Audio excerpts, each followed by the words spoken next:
Hi, and welcome back to Continual. It's a time for another hot off the press, the show about new releases and the authors that bring them to you. I'm your host, Jim Nettles, and of course we have some of our frequent guest contributors and, well, suspicious characters. What can I say? So, Jamie, would you like to introduce yourself? Sure. I'm Jamie Garner. I'm a professional author and editor.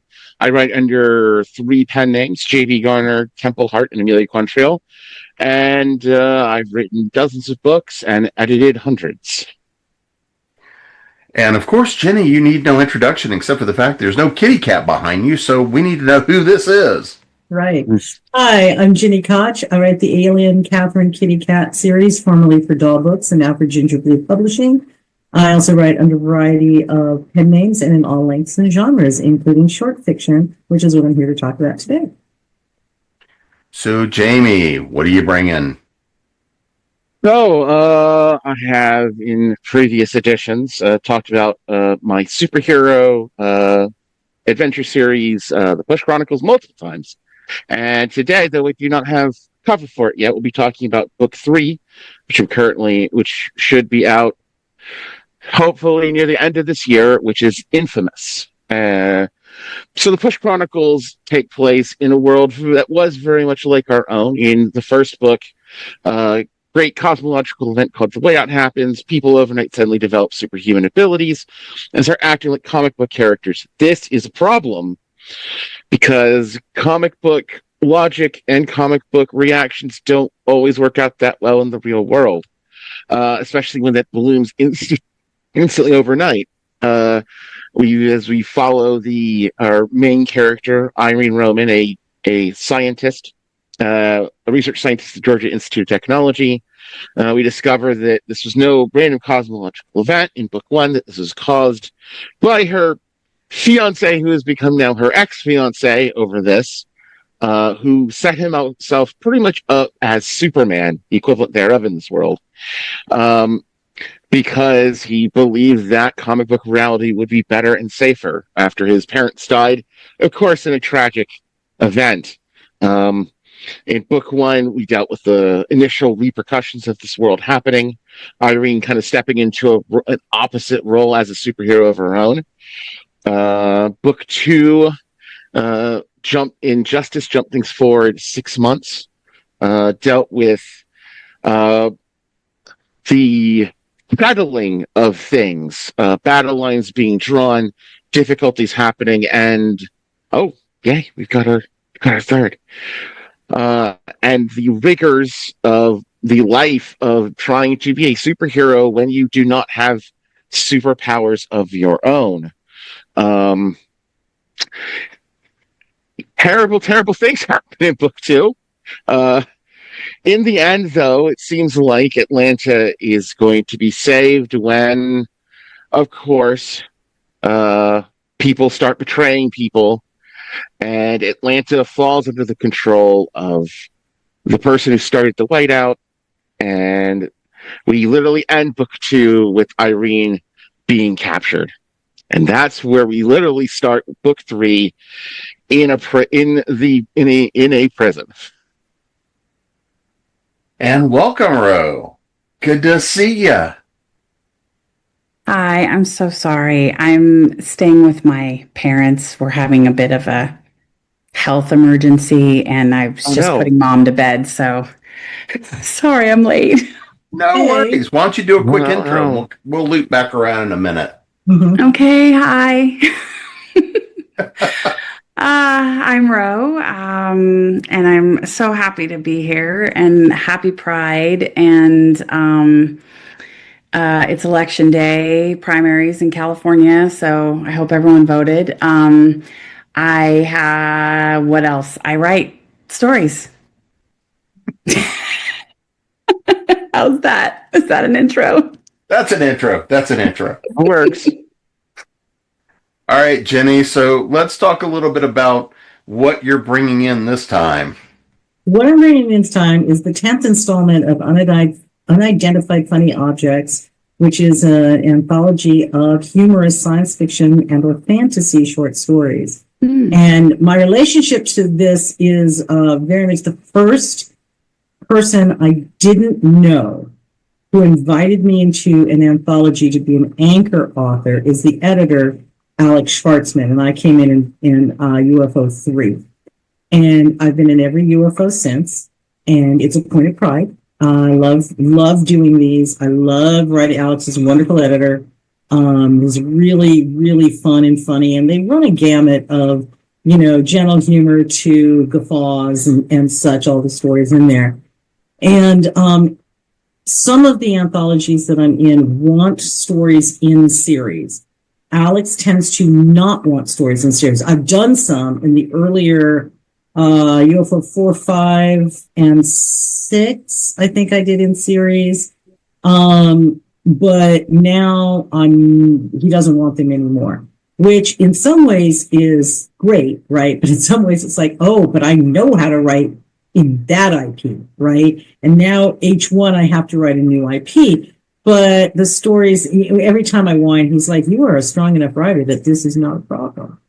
So my story in this is The Cat Lady Cometh, and I absolutely will be writing more Cat Lady stories because I really loved it. I am going to say, however, Alex had to drag me across the finish line. I had so much trouble, and I was late and everything. I was just struggling. And it's hilarious because what I ended up doing was what my critique partner said I should do in the first place, do the origin story.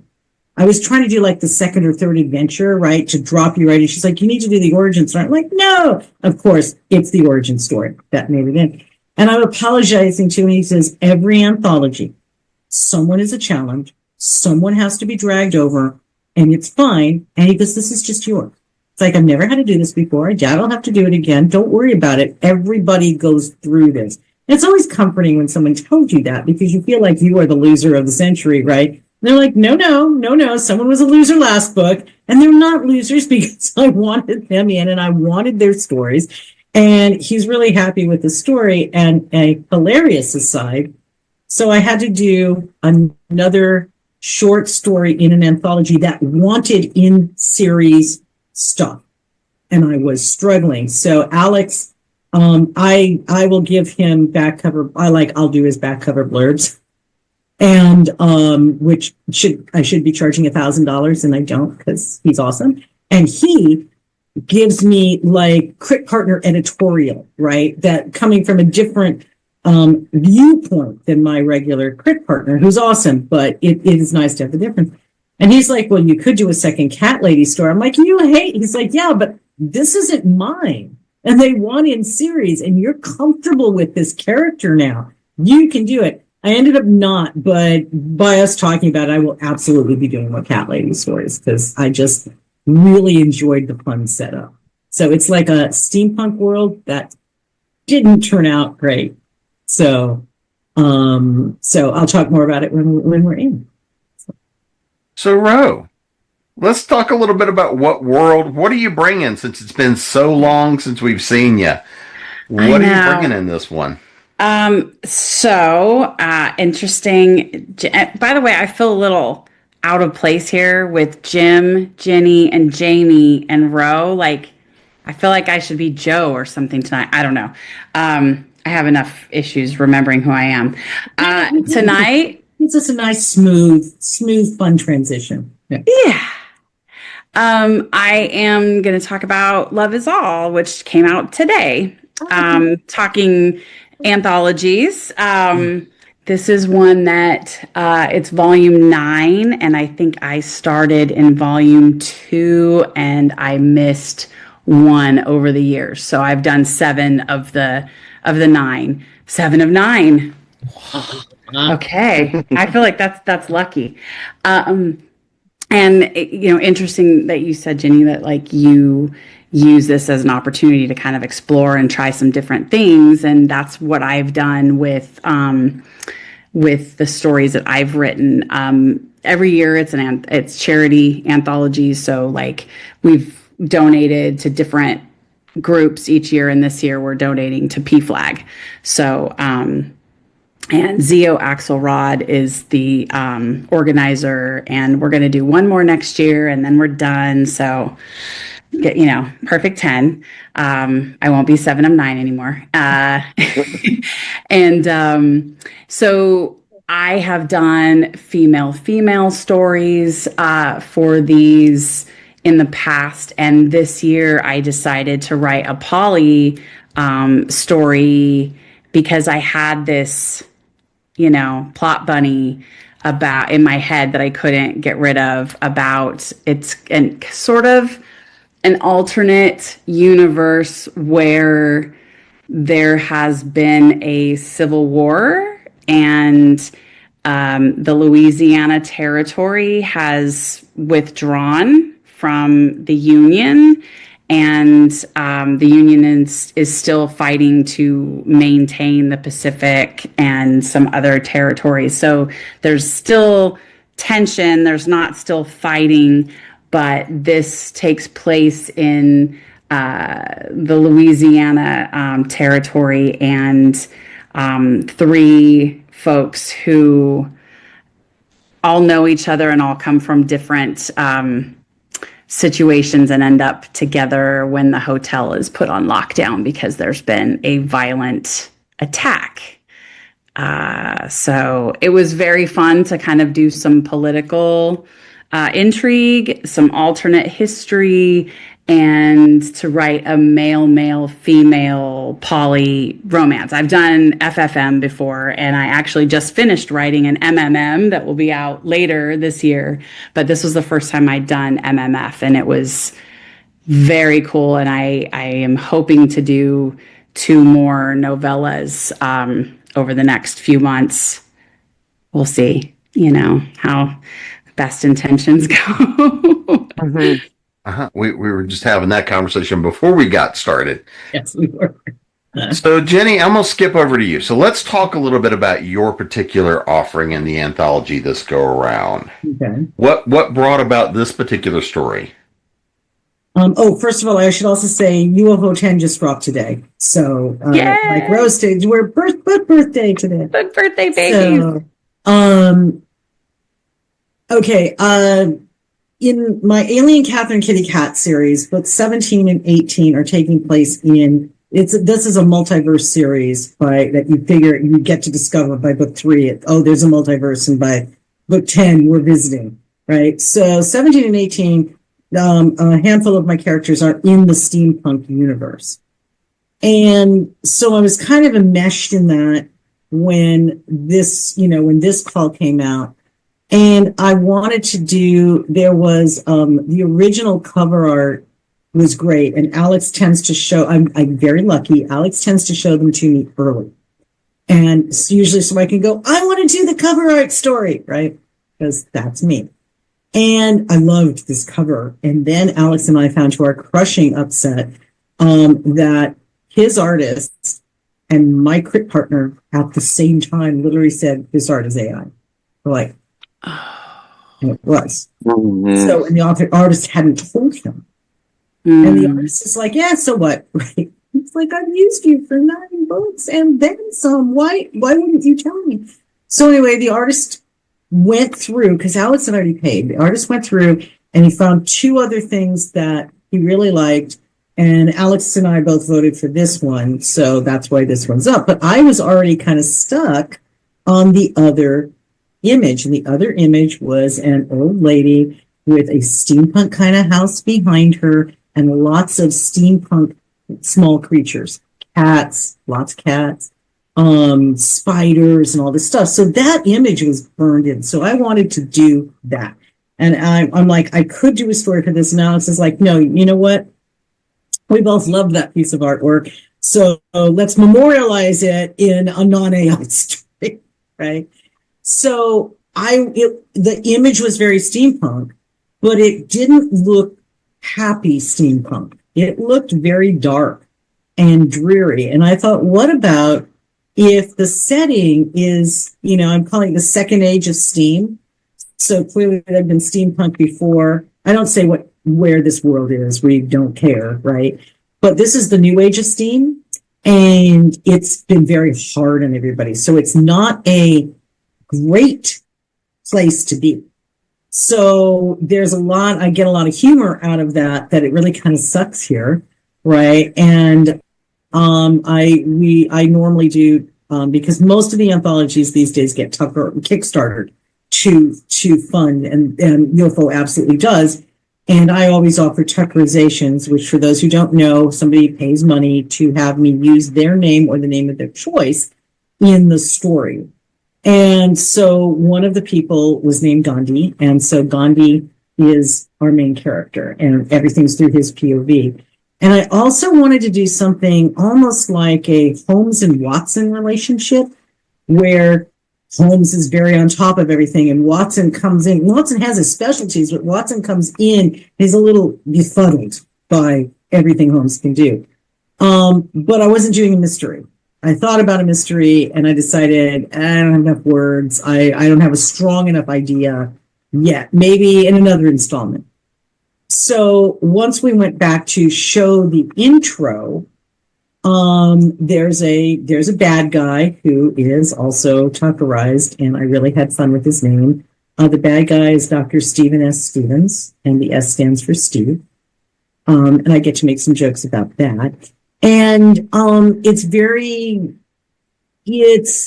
cartoonish in a way, but it's still a really cool little world. And Gandhi gets accidentally scooped up by the cat lady's house while he's trying to protect some cats, and hijinks ensue. And I really had a good time with it, especially after, my editor said, "This is just your time to be dragged across the line. Don't feel bad. It'll be fun."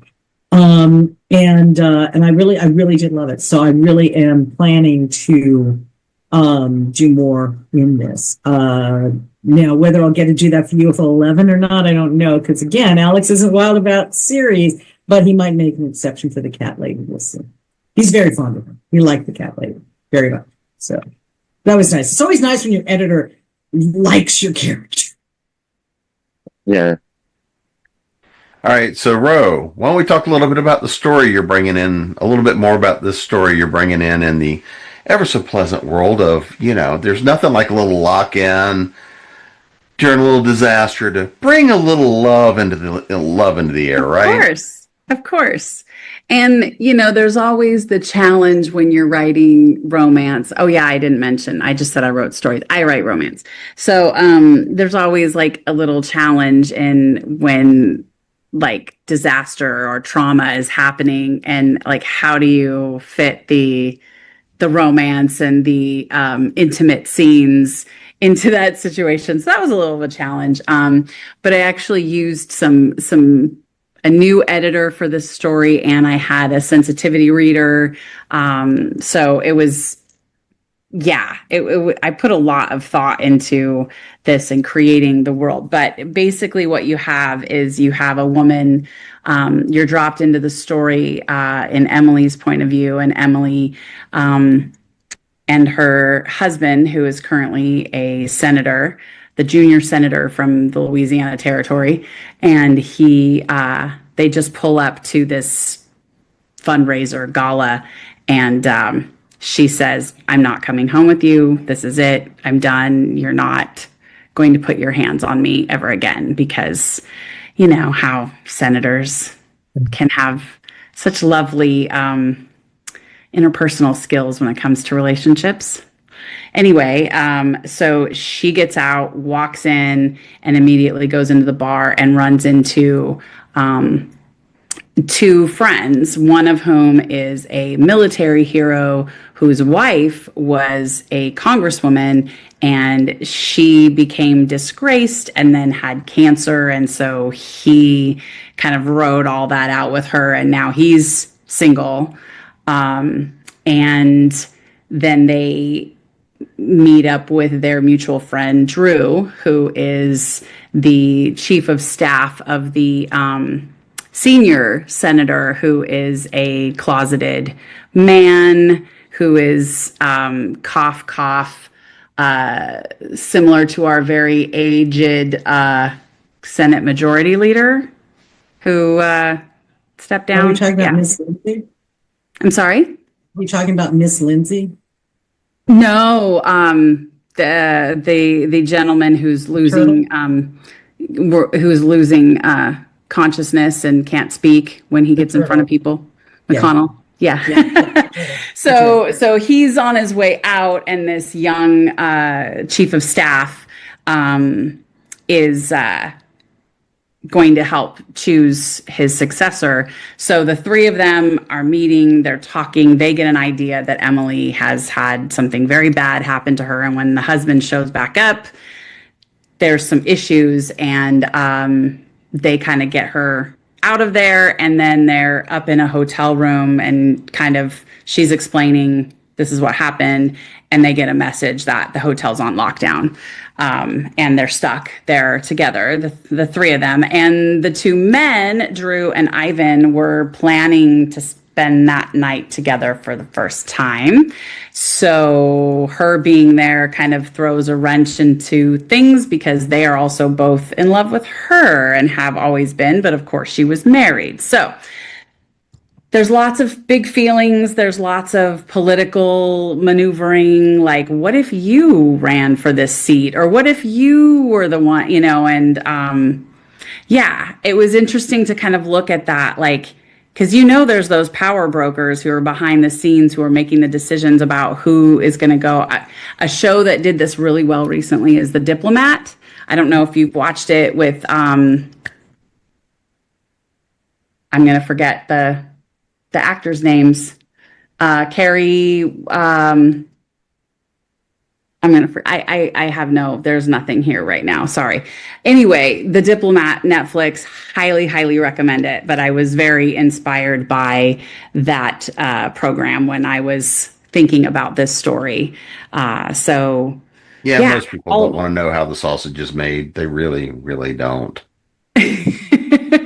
Yeah, you don't want to know who, whose back gets scratched and how, to get those positions. And with what. So it was a stretch for me. It was a little different. And this was one of the first times I've written a character who is an intimate partner violence survivor. That is something from my background. And so I always want to treat that with a lot of respect and bring it out in the open and talk about it. I think we don't talk about it enough. And so there's lots of pieces in this story that actually, it turns out to kind of be a very sweet, throupleship that comes out of it. So I do have, I have the ideas, the plans of how to write the next two pieces. And I hope that I get to do it because, I have a lot to say about the political environment. Did I mention that it's California primary today? And I'm really afraid to go turn on the news and see what the results are. Well, what I'm picturing is, hi, Madam President, and the first husband and the second husband. Yeah. Well, we're not at presidential yet because they are governor, But yeah. Mm-hmm. And they're all having the conversations about how is this going to work? but love will find a way, right? Right. Exactly. Yeah. And it's fiction. You get it, and you're the god. You get to do what you want. Yes. And right now, when I have absolutely no control over anything in my life, being able to tell stories right now is very life-saving for me. Yeah. Yeah. Jamie, how about for you? Well, so book 3, Infamous, is a very different sort of book. It's named the way it is for a reason.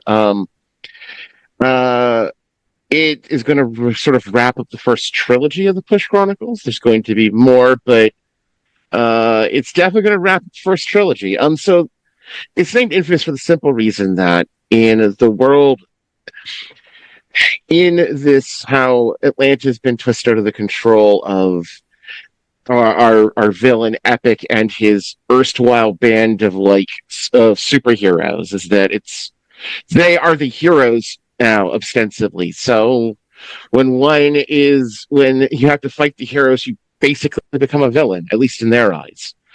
So that's the situation Irene has to find herself in, as she first has to escape a prison. A prison that's been built specifically to hold her and prey on all of her personal weaknesses. After that, then it's a whole amount of like being, trying to rebuild some kind of group and find people who are actually resisting the status quo.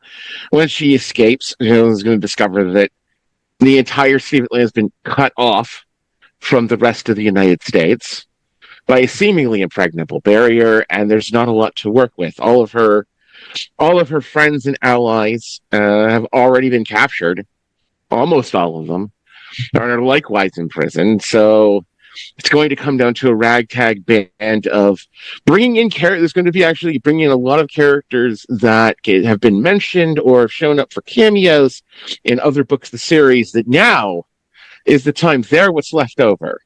And that includes not just heroes, but villains. And this is a world where the Whiteout literally mentally alters people, like to the point Irene herself has like essentially a split personality. She has herself, she has rational Irene, which is like her before the Whiteout, and Whiteout Irene, who's the one that's full bore into this, and she's the emotional regulatory point. And she's someone that still has her agency fully. So when someone's a villain, they're really a villain. And when someone's a hero, they're acting up, though, because this is, the very white and black comic book morality, and we're dealing with a world that still runs by some level of normal physics, a natural cause and effect, that a lot of times what is heroic in a pure comic book sense is actually quite evil. So, and what can be evil can be, can get by in a case. So she's dealing with the fact she's going to have a bunch of heroes and villains, most of which she doesn't have the same kind of working relationship with, and have to keep them in line and focused forward. One thing I'm especially getting to like is that I'll be introducing at least one new character that is, so far we've dealt with people who, they all got their powers at the moment when the Whiteout happened.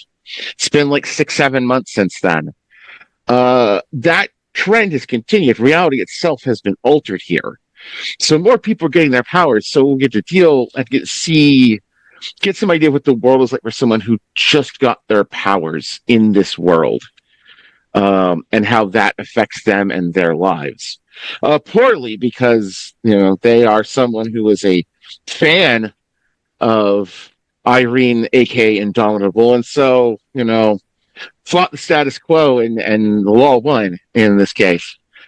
But so a lot of what we're dealing with is, in addition to introducing all these new characters, bringing back these characters that we've heard of before, is, the whole thrust of this is dealing with the repercussions of, this is where everything kind of comes together, both the implications of the Whiteout itself, the morality of the process, because this is a repeatable process.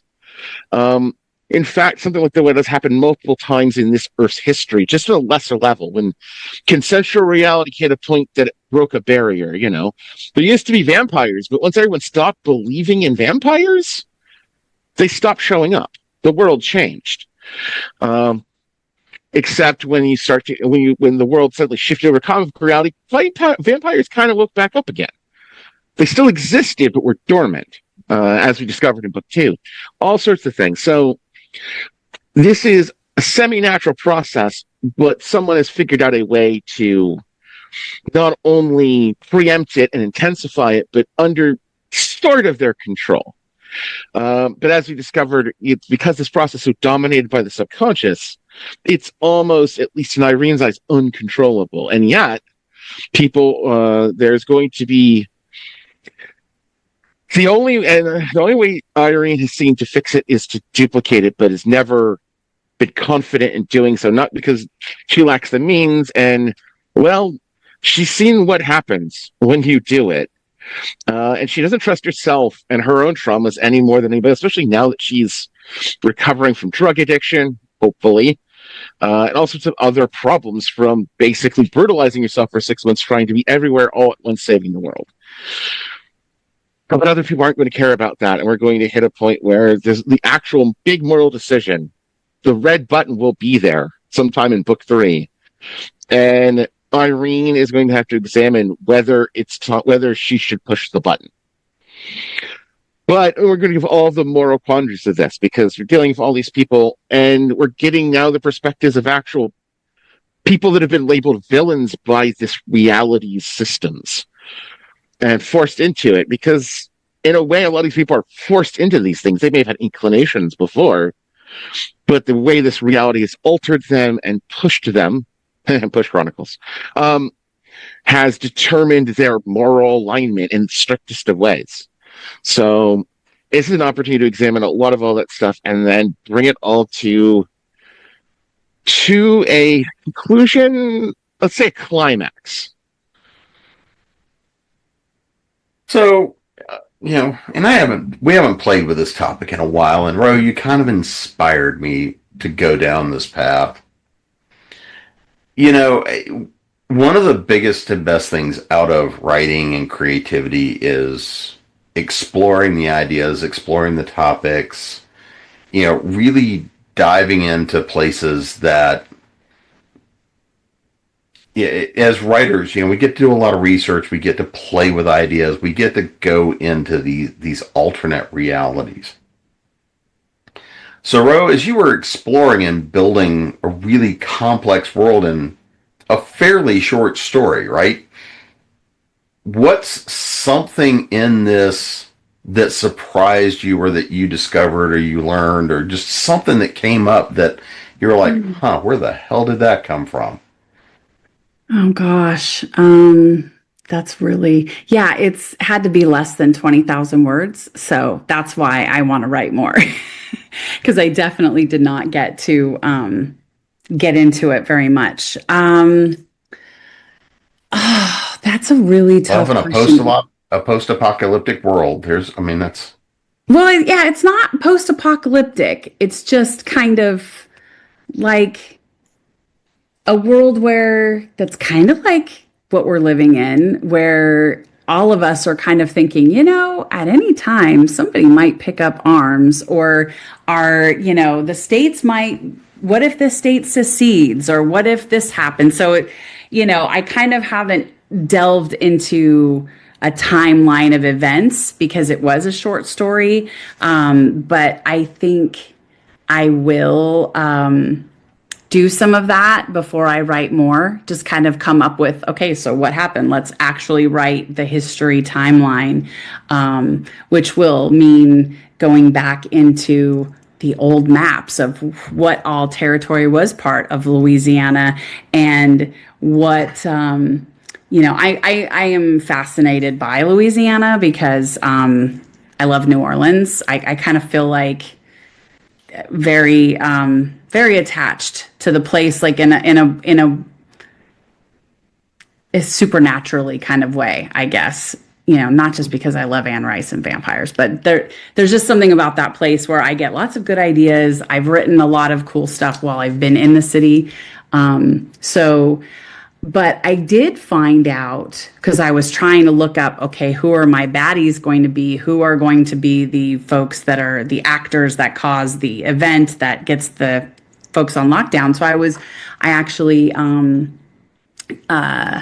subscribed to some of the local news sources in Louisiana and just kind of got an idea of what's going on. And so I've been really following a lot of the politics and the events that have been happening.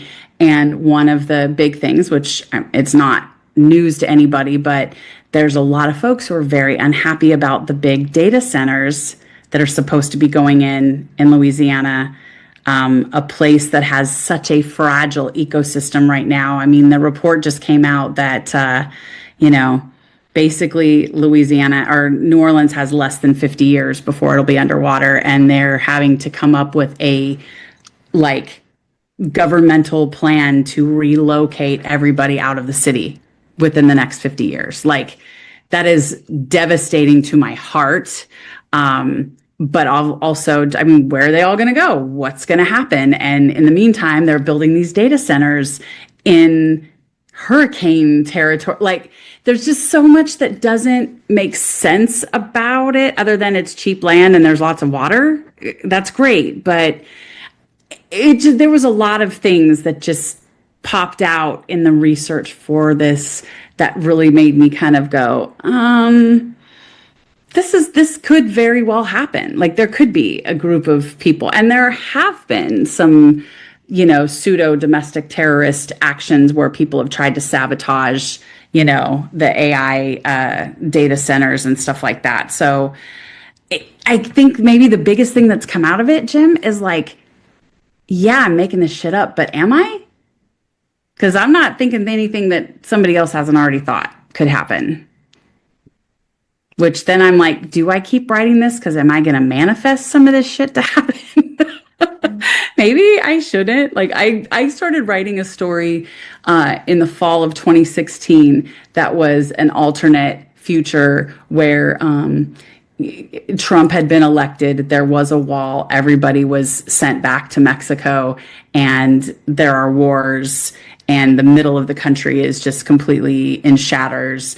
And my girlfriend was like, when are you going to get back to that story? And I'm like, it's kind of already happening. I don't think that I should be writing this anymore. I don't need this to happen in real life. So, Jamie, how about for you? What's something you discovered in this process? What was that what have I done moment? Well, this is going to sound weirdly and markedly mundane, because I didn't need to do much and learn much about comic books and that sort of thing. I'm a comic book gal. I love the genre. I love tearing it apart and examining the meta context and all this. The main things I decided to discover in the process of writing Infamous is I learned a lot about how elevators worked. There's a surprising amount of multiple action scenes that involve elevators, which I didn't quite expect. This is not some sort of world-shaking thing, but it's been kind of fascinating looking at how elevators work and elevator cars are constructed and all of that. Hopefully you created a character named Otis. No. But other things. Definitely I had to put a lot of thought, because an entire first chunk of this takes place in a prison, in a very specialized prison. Because I actually did have to also do a lot of study and thought about how actual incarceration works. The logistics thereof, what things, and especially approaching the idea of incarceration for a very special inmate, one that in a lot of ways is extremely dangerous to all the people that would be guarding them, but also has very identifiable countermeasures to take. But at the same time, the Crusaders think they're heroes still.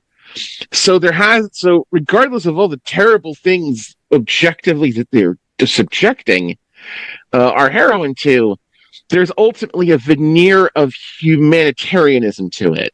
Like, you could go really, it's really terrible, and yet I still had to incorporate a certain level of humane prison and restraint design into the whole mess.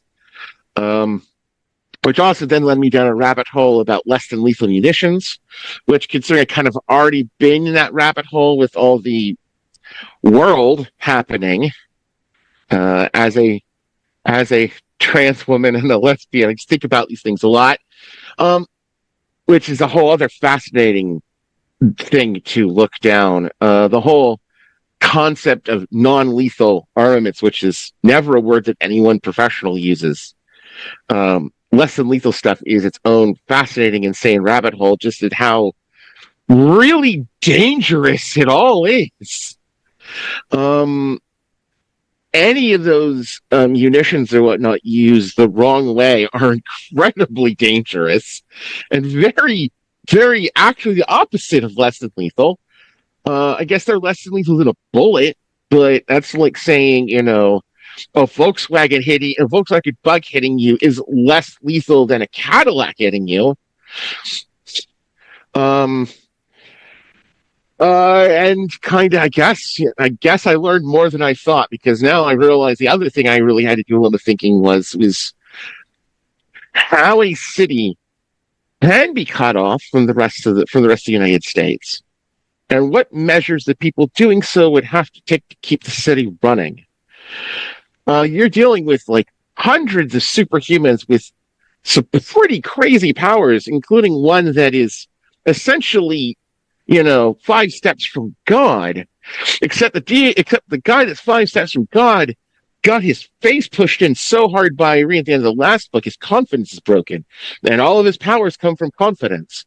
So he's pretty useless. So you have a bunch of, essentially, you have hundreds of squabbling superheroes, because they were all unified by one super charismatic central figure who's currently moping in his sky palace, basically. So you have a bunch of people, some of which actually have some idea how to run things, and others that don't, including a pair of mad scientists that we'll be dealing with. And so it's literally just figuring out how to represent this combination of incredible power, shining moments of hyper competence, and a lot of chaos and insanity, and how that would affect a metropolis like Atlanta, because there was no evacuation, there was no chance to get people out. This happens on the tail end of a massive attack on the city anyway, that was over in hours, and then almost immediately afterwards, the metro area gets cut off from the rest of the world. It's madness. There's no time to repair. Everything's already in chaos, and it's just going to like super turbo chaos. So I wanted to actually make it feel realistic. Of course, is not a word that we can use in science fiction and fantasy. Plausible. I wanted it all to feel plausible to go, and unfortunately, feeling that in some ways we kind of live in a sort of dystopia. There's a lot of things to rely on in the geniuses of urban planning that happen in this country that I could step word off of. But yeah, that's what I learned. Sad. Thank God for those elevators. Yeah, I wish I just ended with the elevators. It could be a book about elevators and fighting in elevators. Well, America's ass can do it so right. well. Right. Yeah. Jamie, I just decided that Super Turbo Chaos is my new punk band name. Perfect. It's a perfect punk band name. All right, Jenny. I'll give credit to you, of course, on our first album. Well, at the first concert, we can just have we can have a bookstore up front. Yeah, of course. Yeah. Totally. Good. So, Jenny, what did you learn pulling this together after you discovered that you were working on the wrong cover? Let's start at the beginning, a very good place to start. I was trying something new in the start at the second or third installment instead of the first. And I'm an extreme linear writer, which is possibly why it didn't work well at all, because I didn't have a first thing to follow. I start with the title, then the first line, and when I get to the end, I stop. That's how I write. So if I don't have a title that works, I can't write a story. And if you change the title, the story is going to change. If the title had been something different, the story would have been different. But the title stayed the same, even though I was changing, linear horses midstream. And I really think for me, what I learned, I didn't have to do that much research for this story because I'd already done it. I've been doing it already for books 17 and 18 in the Alien series, so I was already kind of immersed in it. But it really was one of those, hey, you know what? You need to start with the origin story every time. Don't start with the second installment. Don't start with the third installment and promise it to people later. Start with the origin story, because if you don't have that right, nothing else is going to fall in line, at least how I write. Other people, I guarantee, could have done installment number 3 as their introduction to the character, and then you go back. But I was not doing well with that. And I'm trying to think, I don't think there's anything I've written that doesn't start with the first story. Now, the characters may have been living in their world and experiencing everything, but their first story is the first story I write for them. And I need to stick with that because I struggled so much. And it's a completely different struggle than writing the next installment after I've written installment 1, 2, 3, 4, 5, 6, or whatever. I see in series for the most part. I have like one standalone novel, I think. Everything else, even if I wrote it as a standalone, either fans asked for a sequel or I know there's going to be a sequel. Just like this, there will be more Cat Lady stories because I see more of it. But I just need, as a writer, and that was really the learning. I should stop pretending to do anything but the first story. And then after the first story is done, I can do the second. And after that is done, then I can do the third.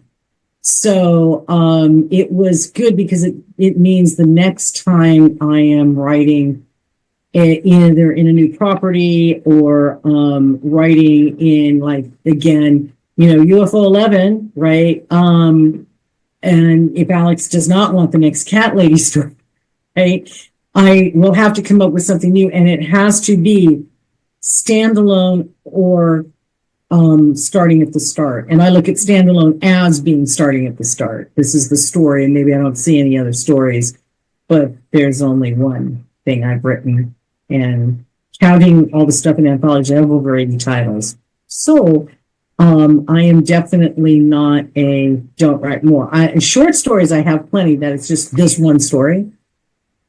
But it's still the one story that matters, not, oh, all this happened and now here's the second installment. I can't do it. It is a bad choice for me to go that way. So I thought that was, honestly, as a writer with a lot of deadlines, blah, blah, blah, that was a really good thing to know. Don't try to do something you're not great at. Start at the start. Well, before everybody runs out to add these to their summertime to-be read piles, let's make sure everybody knows where to find you. Website, social media, and of course, remind them of the name of the title. So, Jamie, you're up first. Right. So you can find me easily enough. Just go to jbgarnerwrites.com. I'm also JB Garner Writes on Facebook and Blue Sky. Or you can just go straight to my publisher's website, gingerbluepublishing.com. You want to find all of my stuff there. This is, of course, Infamous, which is book 3 of the Push Chronicles, will be out late in 2026, but you can get books 1 and 2, Indomitable and Injustice. They're out now, ebook, paperback, however you want to get it. Jenny? GiniKoch.com. If you want to join my free newsletter, hook me up. You can do so from the bottom of most of the pages of that website. I am all over Facebook, Blue Sky, Twitter, and Pinterest. And again, I look like I'm on Instagram, but I'm not. Blue hired a young that did stuff on there, and I am not actually able to make Instagram function. I give up. Okay, I can't do it. I've tried. I give up. Others will handle that for me. Most recent releases are Unidentified Funny Objects 10, which is out now. You can get it at Amazon, definitely trade, ebook. I think there's a mass market, and I think there might even be a hardback. I'm not sure. Could be audio coming as well. My most recent solo novel release is Aliens Like Us, book 17 in the Alien Catherine Kitty Cat series, and that is available ebook, trade paperback, hardback, and trophy hardback. You can get a regular hardback from Amazon and a trophy hardback from bnn.com. And those are my news. Bro? I picked up both these books here. I can be found at rlmerrillauthor.com, which needs a little bit of updating because I don't have a couple of my upcoming releases. RL Merrill Author on Facebook and Instagram. I am on TikTok sometimes when I'm in the mood, but or I have really fun pictures of my cats. I had 2 cats and a Great Dane, and then my mother-in-law passed away, and so now I have 3 black cats, a Great Dane, and a Chinese crested. So my house is very chaotic, and they are superstars. Mm-hmm. So, the social media kind of does itself. And so Love Is All is out now, volume 9. I'm sorry? Show us on your phone again. Oh, yes. Sorry. Let's find it again. Love Is All. Very pretty. Sorry, it's a little funky to see. I don't have the paperback yet because it just came out today. And it's only out for a month. So it's very limited release. And then I will be re-releasing the novella probably in time for Election Day. So my hope is to kind of do, re-release the first one Election Day, do another one in January, and then another one next year, but we'll see. My next solo release is I was invited to join the Mail Small Town World Foggy Basin with B.L. Maxwell and a bunch of really cool folks. And so my first story came out in April called That's What Pride Is Made Of. And in August will be my full-length novel called Dreams and Reptiles, which has kind of a disgraced Silicon Valley finance bro who decides to start over in small town California and moves in next door to a reptile sanctuary. And some of the reptiles like to escape. So it's been really, really fun. I kind of went a little crazy. Like, don't invite me to a project if you don't want me to go hog wild, because I really did. And everybody else is like, oh yeah, so my book will be, 40,000 words. I'm like, mine's 82,000 words because I loved it so much. So, so I'm definitely, Facebook, Instagram, RL Merrill Author, TikTok, RL Merrill Author 1342. Yeah, that's it. And you can find me at jamespnettles.com, authoressentialsworkshops.com, creatingpros.com, and of course here at ConTinual. And go stack up those to-be-read piles. You know you got stuff to do this summer. Mm-hmm.